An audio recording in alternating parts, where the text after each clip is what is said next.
Hello friends, once again welcome back to your own YouTube channel learning need. और आज हम, जैसा कि आपको पता है कि हमारी इंग्लिश की क्लास जो है वो फिर से स्टार्ट हो चुकी है। आप लोग काफ़ी दिन से कमेंट कर रहे थे इसके लिए और फाइनली ये स्टार्ट हो गई है।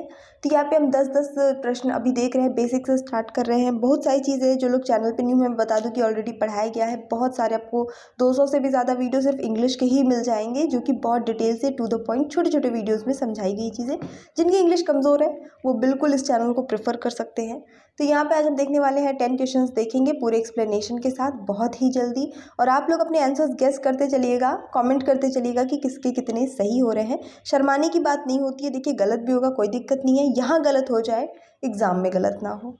तो हमारा जो आज का पहला क्वेश्चन है बेसिक सा है। यहाँ पे आपको सही स्पेलिंग वाला वर्ड इनमें से कौन है वो बताना है। एक शब्द लिखा हुआ है, उसकी अलग अलग स्पेलिंग घुमा फिरा के लिखी गई हैं, तो सही स्पेलिंग क्या है आपको ये बताना है।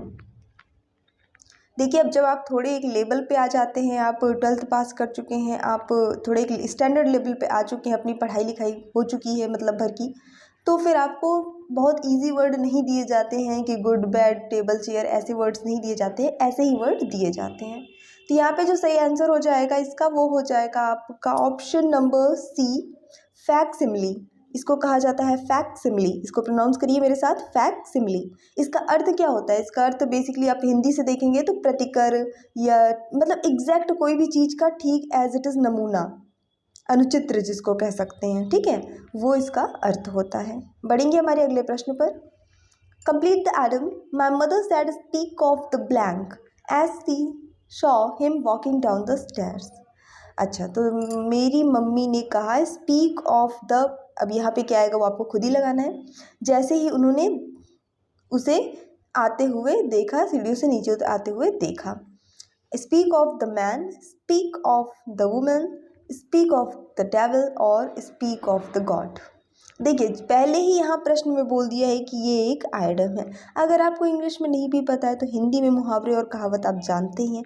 तुक्का लगाइए, अचानक कोई आता है और उसे हम देख के ऐसा क्या बोलते हैं कि लो इसकी बात किया और ये हाजिर, शैतान की बात की शैतान हाजिर। तो यहाँ पे शैतान को इंग्लिश में कहते हैं सी, तो जो आइडम है वो है स्पीक ऑफ द डेविल।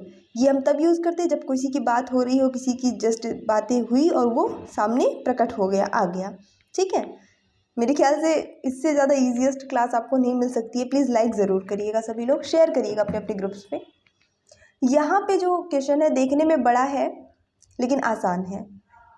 सबसे पहले तो दिमाग से ये निकाल दीजिए कि क्वेश्चन बड़ा है, क्वेश्चन कठिन है, मुझसे ट्रांसलेशन नहीं आता। छोड़िए सबको, क्वेश्चन पढ़ना ही नहीं है, बस देख लेना है कि करना क्या है। तो यहाँ पे हमें ये समझ में आ रहा है कि क्वेश्चन में हमें रीड करके और देयर इज़ एन एरर, एक गलती है, वही एरर हमें फाइंड करना है। अगर गलती ना हो में तो नो एरर पे लगाना है ऑप्शन।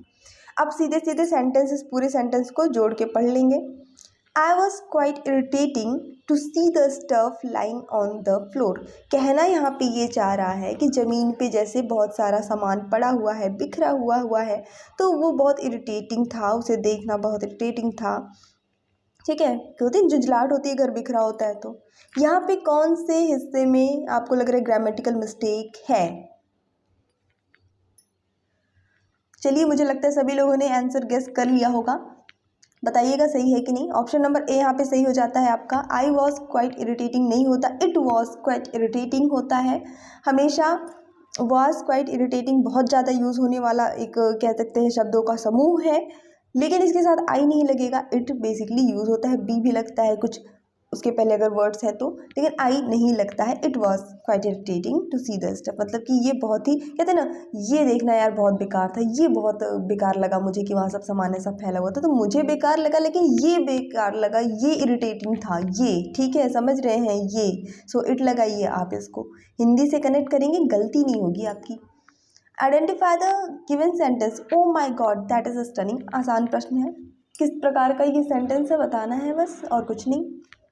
तो देख रहे हैं हम, इसमें लगा हुआ है आपका एक्सक्लेमेशन मार्क, है ना, जिसको आप क्या कहते हैं, विस्मयादिबोधक चिन्ह कहते हैं हिंदी में।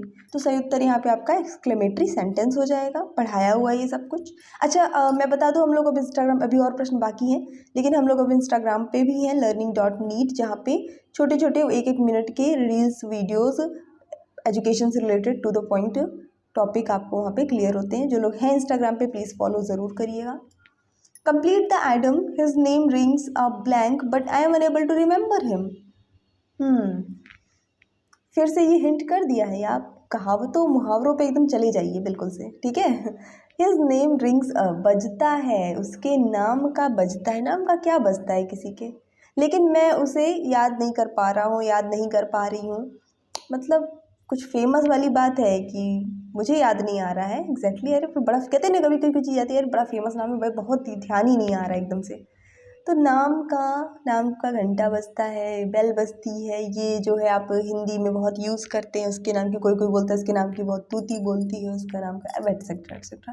फिलहाल इंग्लिश में आएंगे तो बेल ही लगाएंगे, ऑप्शन नंबर ए बिल्कुल सही हो जाएगा। Question stimulus, fill in the blanks, she usually blank the baby down for sleep at this time. ये इम्पॉर्टेंट क्वेश्चन है और ये बहुत ही ज़्यादा प्रसिद्ध प्रश्न है।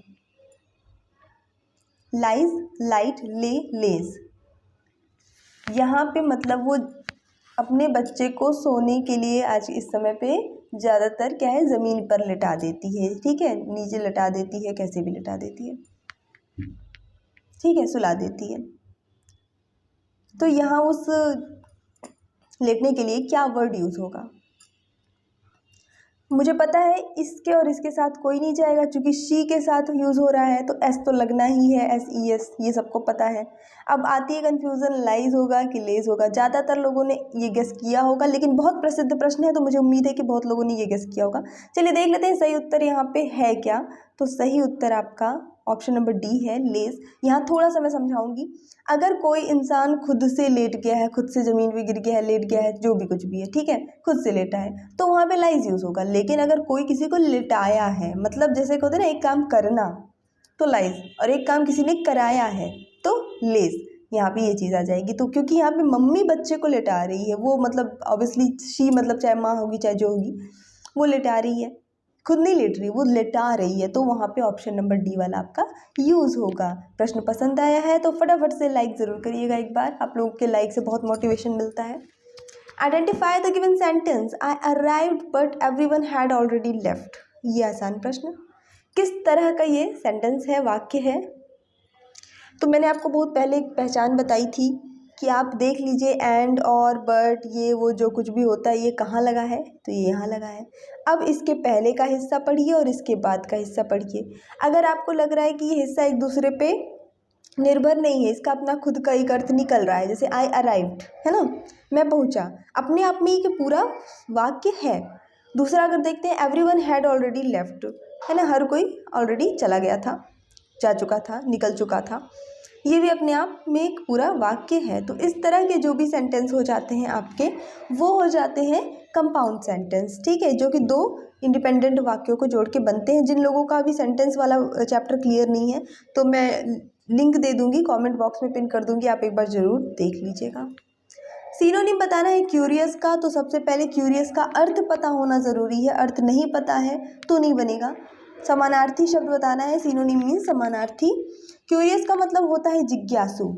तो अब जिज्ञासु में यहाँ पे देखिए ऑप्शन क्या क्या दिया है, अनकंसर्न्ड, इनक्विजिटिव, डिसइंटरेस्टेड, ऑर्डिनरी। ऑर्डिनरी मतलब साधारण, तो जिज्ञासु और साधारण का तो कोई कनेक्शन है ही नहीं। अब बचते हमारे पास तीन ऑप्शन, एक है अनकंसर्न, कंसर्न्ड और अनकंसर्न, ये निगेटिव में जा रहा है, अन लग गया, निगेटिव में जा रहा है, ठीक है, किसी चीज़ के लिए कंसर्न होना, चिंतित होना, और ये एकदम अनकंसर्न मतलब बिल्कुल बेफिक्र होना, लापरवाह होना, ठीक है, तो ये भी इसके साथ नहीं जा रहा है। चलिए थोड़ी सफाई कर देते हैं, यहाँ पे बहुत गंदा गंदा हो गया। ओके, डिसइंटरेस्टेड मतलब इंटरेस्ट ना होना। अब भाई जिज्ञासु को तो इंटरेस्ट होता है ना, तो ये भी नहीं होगा। बचता है आपका इनक्विजिटिव, इसका भी अर्थ होता है शाब्दिक अर्थ जिज्ञासु, तो ये भी इसका सही उत्तर हो गया। आते हैं हमारे अगले प्रश्न पर। देखिए यहाँ पे भी एरर ही फाइंड करना है आपको। एरर का पहले मैं आपको प्रॉपर प्रैक्टिस सेट कराया करती थी, याद है, सिर्फ एरर वाले क्वेश्चन 10-10 कराती थी।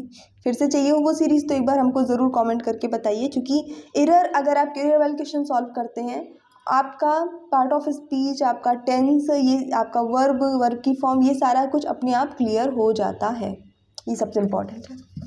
I have lost my notebook and pencil box yesterday. कल मैंने अपनी नोटबुक और पेंसिल बॉक्स खो दी या गुमा दिया। अब हिंदी में चले जाइए, टेंस जब पढ़ाया था हिंदी वाली पहचान बताई थी तो किया, गया, हुआ, तो ये आपका सिंपल पास्ट टेंस आ गया, हो गया ना। कल की बात हो रही है, कल घुमा दिया, कल ऐसा हो गया, तो ये सिंपल पास्ट टेंस है, हैव लगने का कोई चांस ही नहीं है। आई लॉस्ट हो जाएगा सीधे, I lost my notebook and pencil box study, ये सही सेंटेंस होगा।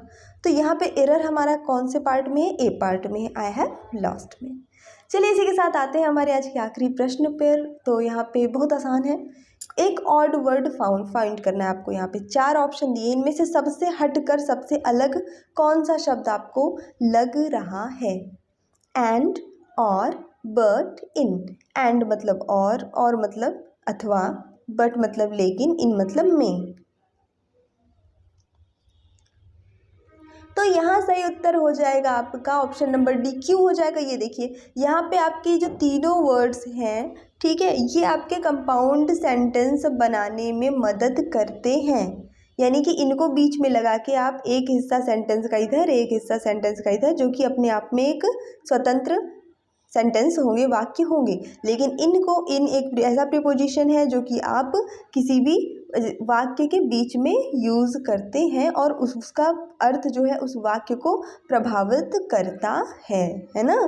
बहुत सारे एग्जाम्पल हैं, अपने कोई भी बुक उठा के देखिए, उसमें इन जहाँ लिखा हो उसमें एंड और जहाँ लगा हो, तो बहुत आसान है इसे पहचानना। और मुझे पूरी उम्मीद है इसका सही आंसर सभी लोगों ने गेस किया होगा। तो ऐसे ही अनेक टू द पॉइंट वीडियो देखने के लिए चैनल को प्लीज़ सब्सक्राइब ज़रूर करिए, शेयर करिए, कमेंट ज़रूर किया करिए, आपके कमेंट से मोटिवेशन मिलता है। बाकी इतने सारे टू द पॉइंट वीडियो यहाँ पे ऑलरेडी अवेलेबल हैं कि जो लोग चैनल पे न्यू हैं, अगर वो एक बार देख लेंगे, वो किसी एग्ज़ाम में फेल होने वाले नहीं हैं। तो हम लोग भी जॉब भी कर रहे हैं ऑलरेडी, ठीक है, सेलेक्टेड होकर। एंड या so don't forget to like, share and subscribe. See you in next video, till then bye bye.